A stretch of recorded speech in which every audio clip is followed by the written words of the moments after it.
Sea 36. Bienvenidos al Seminario Reina Valera. Yo soy Gilberto Abels, rector del Seminario Abierto, y esta es la lección número 36 de la materia Sinopsis del Antiguo Testamento, cuyo tema es Sofonías. El día de la ira de Dios. Pedimos la bendición de Dios sobre el estudio de su palabra. Empecemos. Sofonías, el día de la ira del Señor. Por Ray C. Stedman. A Sofonías le tocó hablar acerca del tema más desagradable de la Biblia, el juicio de Dios. Como es natural, no es el único lugar donde aparece el tema, pero es el trato más concentrado que se da al juicio de Dios, ya que todo el libro se dedica a este tema. Son muchas las personas a las que les gustaría hacer desaparecer por completo de la Biblia todo el tema del juicio de Dios. Hay aquellos que nos dicen que el Dios del Nuevo Testamento, el Padre de nuestro Señor Jesucristo, es la clase de Dios que nunca juzgaría porque tiene un corazón tierno. Su amor es una manifestación de su gracia y su paciencia es tan infinita que no habrá nunca un momento en que Dios actúe con venganza. Es asombroso, sin embargo, que en el Nuevo Testamento el Señor Jesús hablase con bastante frecuencia acerca del juicio de Dios. En el 4º capítulo de Lucas, el Señor regresó a su ciudad natal, después de haber estado predicando durante muchos meses en Judea. Había realizado muchos milagros y la fama acerca de sus milagros le había precedido, por lo que todos sus parientes en Nazaret estaban ansiosos por verle. No se había comportado de ese modo mientras era niño y estaba creciendo y ardían en deseos de ver si al volver a su hogar realizaría alguna obra poderosa. Lucas nos dice que Jesús entró en la sinagoga en sábado y le fue dado a leer el libro de la profecía de Isaías. Abriendo el pergamino halló el lugar, que casualmente era el capítulo 61 de nuestra versión de Isaías, donde dice, «El Espíritu del Señor está sobre mí porque me ha ungido Jehová. Me ha enviado para anunciar buenas nuevas a los pobres». Isaías 61:1. Ese pasaje predice el ministerio del Mesías. Entonces se detuve a mitad de la frase, justo al llegar a la coma, y su última palabra fue que había venido a proclamar el año aceptable del Señor, pero Isaías continúa diciendo y el día de la venganza de nuestro Dios. Isaías 61:2. Pero el Señor no leyó eso porque no era el momento apropiado para proclamar el día de la venganza de Dios, pero ha de llegar dicho día y fue el Señor mismo el que describió el día del Señor, de lo cual ha quedado constancia en Mateo, Marcos y Lucas, y es precisamente acerca de este día de lo que habla Sofonías. Sofonías significa oculto en el Señor y el profeta está hablando como si fuese un representante del remanente de la fe, de aquel grupo relativamente pequeño de personas que permanecerá fiel a Dios y a su palabra en los tiempos de prueba y dificultad que han de venir sobre la tierra. Serán ocultados, por así decirlo, por Dios mismo entre las naciones de la tierra y Dios cuidará de ellos para mantenerlos en la fe durante este tiempo. Y es acerca de este pueblo sobre el cual escribe Sofonías y especialmente sobre ese día que ha de venir, el día del Señor, que describe gráficamente el profeta. En el capítulo 1, Sofonías nos habla acerca del carácter de la venganza de Dios y no es un pasaje agradable.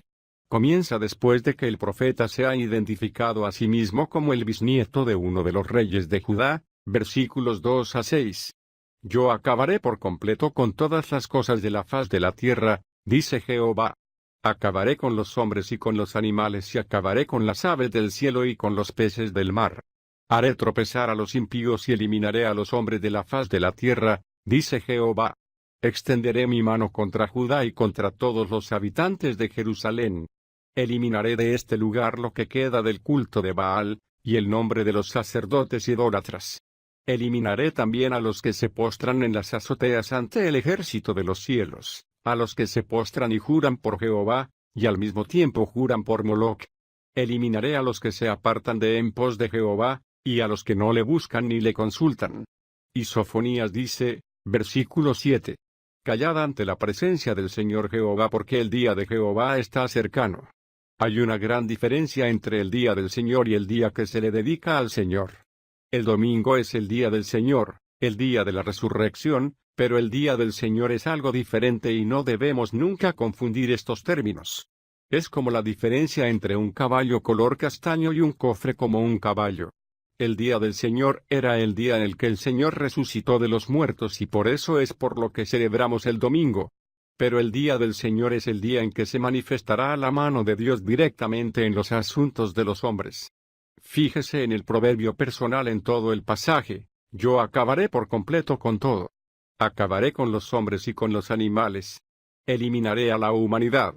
Dios está obrando por medio de los acontecimientos de la historia, por medio de las naciones, de los ejércitos y de las diversas calamidades que acontecen. Su mano está oculta, envuelto en el guante de la historia, pero todos los escritores de la Biblia concuerdan en que vendrá ese día en el que Dios intervendrá directamente de nuevo en los asuntos de los hombres. Encontramos una referencia a ese tiempo, en palabras del mismo Jesús, en Mateo cuando nuestro Señor habla acerca de la gran tribulación. Entonces os entregarán a tribulación y os matarán, y seréis aborrecidos por todas las naciones por causa de mi nombre. Mateo 24, 9.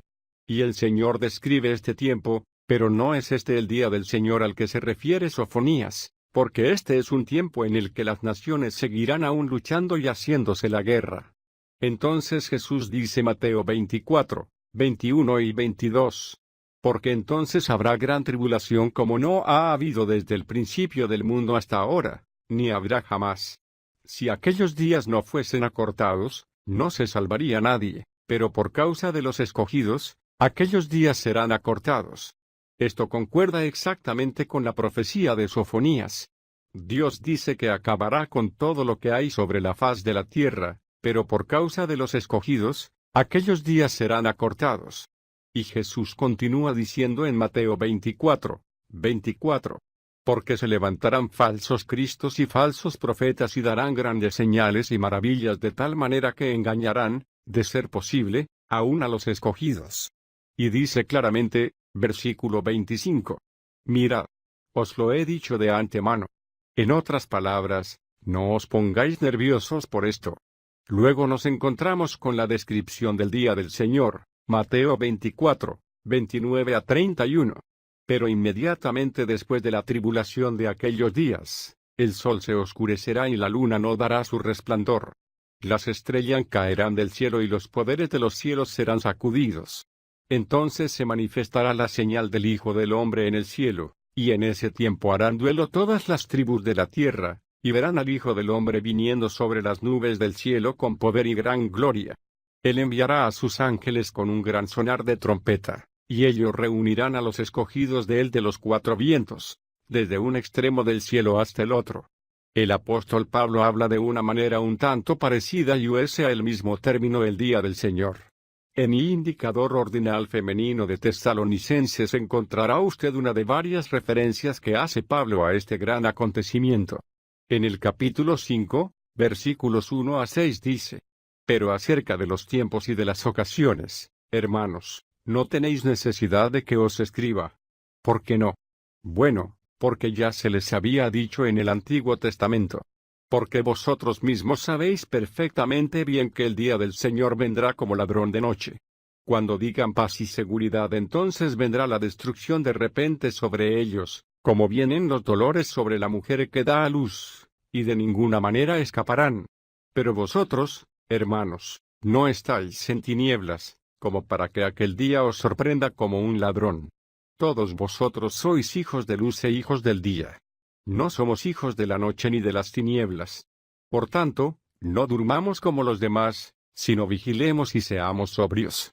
Hay también muchos otros pasajes que se refieren al día del Señor y todos concuerdan en que el momento en que los hombres proclamen paz, se estarán en realidad preparando para la guerra, en un tiempo en el que se estarán aferrando a una forma de santidad, estarán negando los poderes de dicha santidad y en un tiempo en el que estén declarando que los problemas de la vida se están resolviendo, será exactamente cuando se encontrarán en mayor peligro que nunca y entonces vendrá el día del Señor. Volvamos ahora a Sofonías y veamos lo que dice al respecto, capítulo 1, versículos 7 a 9. Callad ante la presencia del Señor Jehová, porque el día de Jehová está cercano. Jehová ha preparado un sacrificio y ha escogido a sus invitados. Sucederá en el día del sacrificio que hará Jehová, que castigaré a los principales, a los hijos del rey y a todos los que llevan vestido extranjero. Asimismo, en aquel día castigaré a todos los que saltan sobre el umbral de las puertas y a los que llenan de violencia y de fraude la casa de su Señor. ¿Qué es esta fiesta y quiénes son estos invitados que han sido invitados al día del Señor? Es la gran cena de Dios que también se describe en Apocalipsis 19, versículos 17 a 20, donde Juan dice, vi a un ángel que estaba de pie en el sol, y él gritó con gran voz a todas las aves que volaban en medio del cielo, diciendo, venid, congregaos para el gran banquete de Dios, para que comáis la carne de reyes, de comandantes y de los poderosos, y la carne de caballos y de sus jinetes, y la carne de todos, tanto de libres como de esclavos, tanto de pequeños como de grandes. Y vi a la bestia y a los reyes de la tierra y a sus ejércitos, congregados para hacer la guerra contra el que estaba montado sobre el caballo y contra su ejército. Y la bestia fue tomada prisionera, junto con el falso profeta que había hecho delante de ella las señales con que había engañado a los que recibieron la marca de la bestia y adoraban a su imagen. Ambos fueron lanzados vivos al lago de fuego ardiendo con azufre. Este es el gran banquete de Dios. Son los pájaros y los buitres los que son invitados a festejar comiéndose los cuerpos de los hombres. Hay otra descripción de esto en Ezequiel 39. Los invitados son los gallinazos, los buitres, y las águilas que son llamadas a alimentarse de los muertos, los millones que perecerán en ese día espantoso cuando Dios intervendrá de nuevo directamente en los asuntos de los hombres. Pero bueno, dirá usted, ¿cómo puede ser esto? ¿Cómo puede un Dios de amor, el Dios del Nuevo Testamento, hacer algo así? ¿Cómo puede Dios, que ama la misericordia y es lento para la ira, llegar a semejante situación? Y hay muchos que nos dicen que debiéramos eliminar estos pasajes de la Biblia, alegando que debiéramos de leer nuestras Biblias de manera muy parecida a como leemos literatura. Por ejemplo, leemos en la novela de Robert Louis Stevenson La isla del tesoro acerca de un personaje que se llama Long John Silver. Leemos que era un hombre cruel, rapaz, un individuo que no era digno de confianza. Pero si después de haber leído eso, viniese alguien y nos dijese que en realidad Long John Silver es una gran persona, que es amable con su madre y que una vez que se le conoce es un hombre muy agradable, no lo creeríamos porque conocemos a Long John Silver y sabemos que no es esa clase de hombre. Por lo tanto, si alguien nos dice eso, no le creeremos. Una persona con una actitud así podrá decirnos además, he conocido a Dios como un Dios de amor, de gracia y, por lo tanto, cuando leo en la Biblia algo que dice que es un Dios de venganza y que va a destruir a la gente, sencillamente no me lo creo. Lo que hago es eliminarlo y digo que ha sido otro el que lo ha insinuado, porque no es ese la clase de Dios al que yo conozco. Es esta clase de razonamiento lo que sugiere que deberíamos leer nuestras Biblias y arrancar aquellas partes que no concuerdan con nuestras ideas acerca de Dios, pero lo que nos queda, como es natural, no es otra cosa que lo que nos agrada y lo que pensamos con respecto a cómo debería de ser Dios. Como es natural, eso demuestra de qué modo nuestro argumento cae por su propio peso porque el libro que nos dice que Dios es un Dios de amor también nos dice que es un Dios de venganza. Y cualquiera que medite en serio acerca de sí mismo y sobre el amor entenderá por qué un Dios de amor tiene que ser además un Dios de venganza. Porque si amamos a alguien, odiaremos todo aquello que pueda perjudicar a la persona amada y nosotros estamos en contra de cualquier cosa que sea una amenaza o destruya lo que nosotros amamos. Y el mismo amor que ha movido el corazón de Dios a ser derramado durante siglos, en un esfuerzo incesante por conseguir que el hombre despierte a su necesidad y para que escuche el llamamiento a la gracia, es el mismo amor que por fin le incita a eliminar a aquellos que niegan todo lo relacionado con su gracia y se identifican con lo que se opone a su voluntad y su obra entre los hombres. Entonces no le queda otra cosa que hacer que destruirlos y por eso es por lo que el profeta habla tan claramente sobre esto. Continuando con Sofonías y Dios dice con franqueza, capítulo 1, versículos 14 a 18. Cercano está el gran día de Jehová, está cerca y se apresura con rapidez.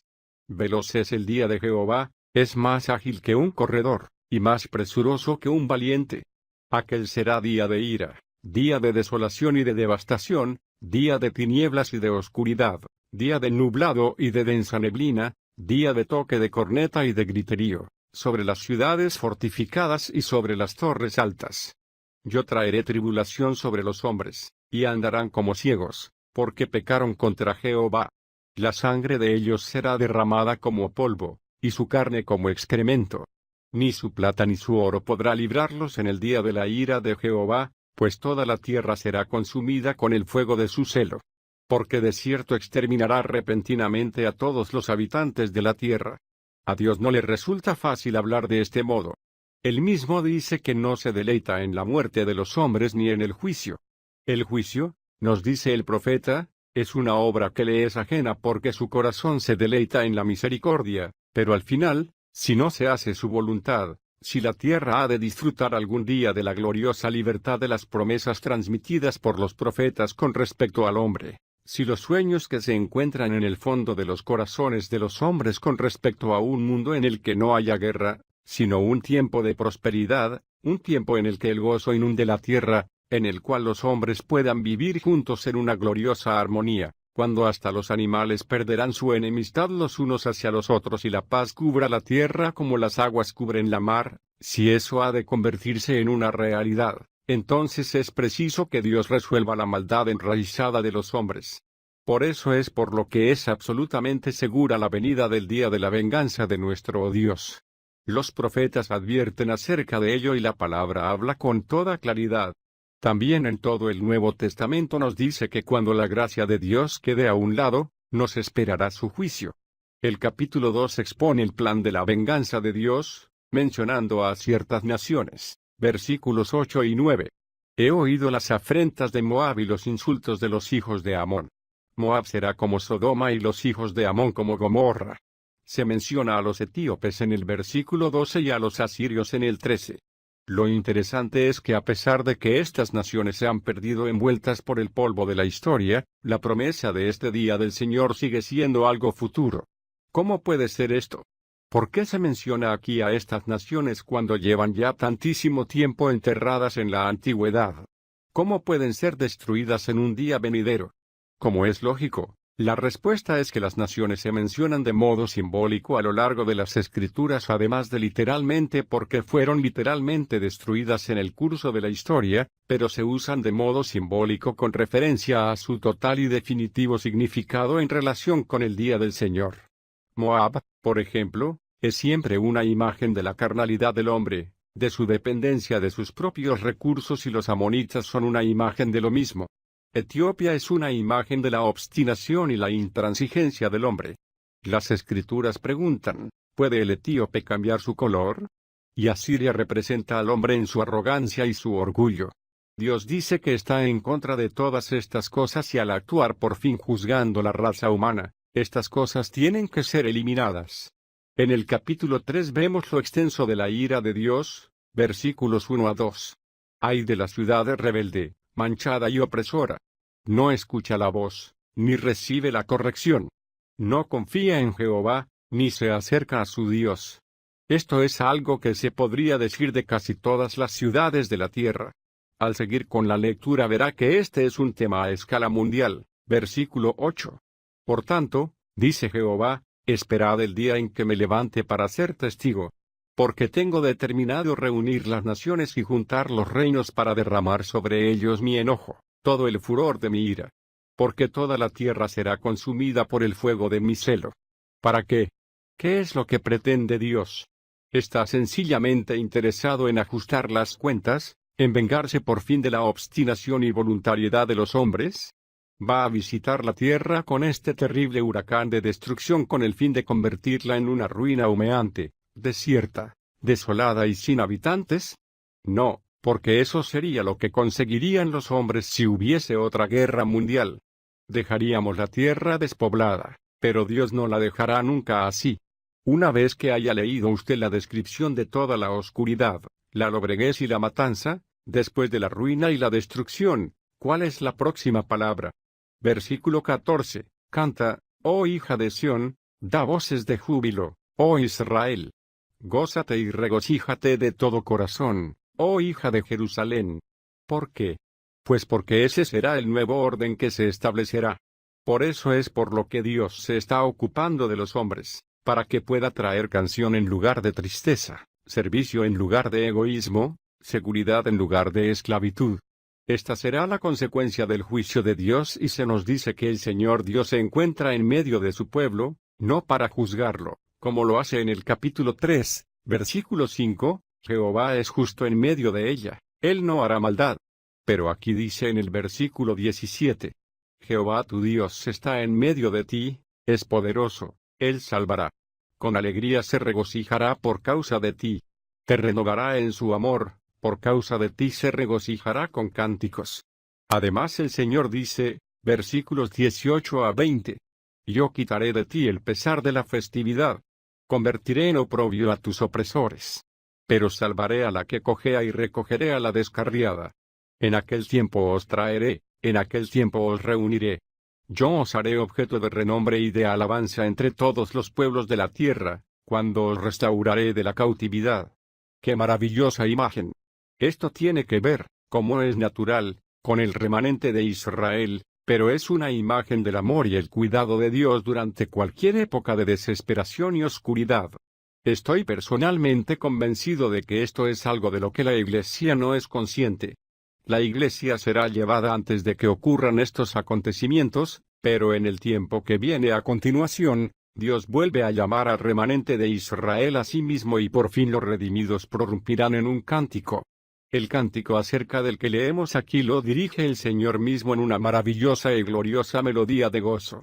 Esto me recuerda el precioso pasaje del Cantar de los Cantares, ya ha pasado el invierno, la estación de la lluvia se ha ido. Han brotado las flores en la tierra. El tiempo de la canción ha llegado. Eso es lo que ha de seguir al juicio, pero nadie, aparte de los redimidos, puede unirse a ese cántico.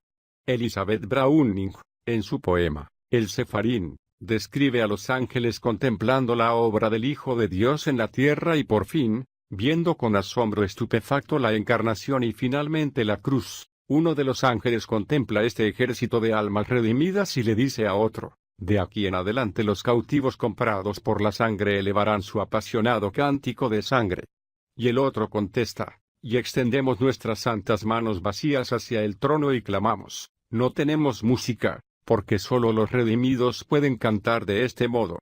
Después de las tinieblas, de la matanza, de la terrible destrucción llega el momento de cantar. Eso es lo que Dios desea para las vidas de todos ustedes y eso es posible ahora mismo a nivel del espíritu, cuando Dios da un golpe mortal a la carne en nosotros y nos hace pasar por esta dolorosa experiencia de tener que decir que no y renunciar a nuestro ego y a nuestra propia vida. Entonces es cuando llega el momento del cántico, el tiempo que desea Dios para nosotros, y el motivo por el que permite que pasemos por el sufrimiento y la oscuridad. Lo que ve usted como algo que es cierto en la vida individual es también algo que se aplica a todo el ámbito de la historia al hacer Dios que la historia vaya llegando a su fin. De eso es de lo que nos habla Sofonías. Aunque es una escena dolorosa, que comienza con oscuridad y tristeza, el final es uno de gozo, alegría y cántico. Oración Padre nuestro, sabemos que estas palabras son verdad y como nos hace Marcos y Lucas. Y es precisamente acerca de este día de lo que habla Sofonías. Sofonías significa oculto en el Señor y el profeta está hablando como si fuese un representante del remanente de la fe, de aquel grupo relativamente pequeño de personas que permanecerá fiel a Dios y a su palabra en los tiempos de prueba y dificultad que han de venir sobre la tierra. Serán ocultados, por así decirlo, por Dios mismo entre las naciones de la tierra y Dios cuidará de ellos para mantenerlos en la fe durante este tiempo. Y es acerca de este pueblo sobre el cual escribe Sofonías y especialmente sobre ese día que ha de venir, el día del Señor, que describe gráficamente el profeta. Sea 36. Bienvenidos al Seminario Reina Valera.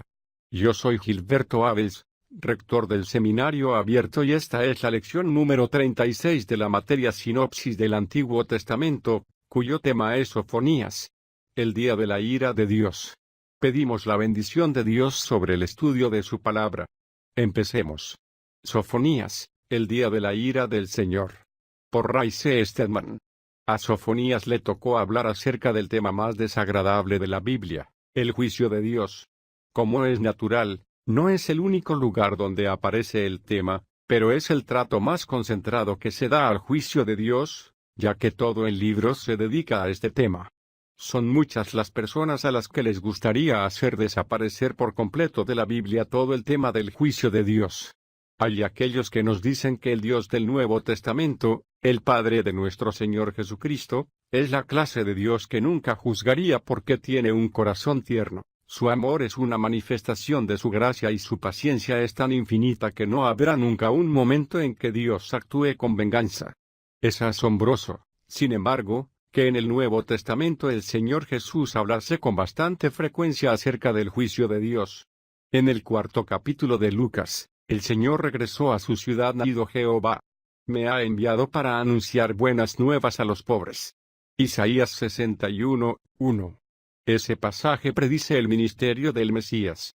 Entonces se detuve a mitad de la frase, justo al llegar a la coma, y su última palabra fue que había venido a proclamar el año aceptable del Señor, pero Isaías continúa diciendo y el día de la venganza de nuestro Dios. Isaías 61:2.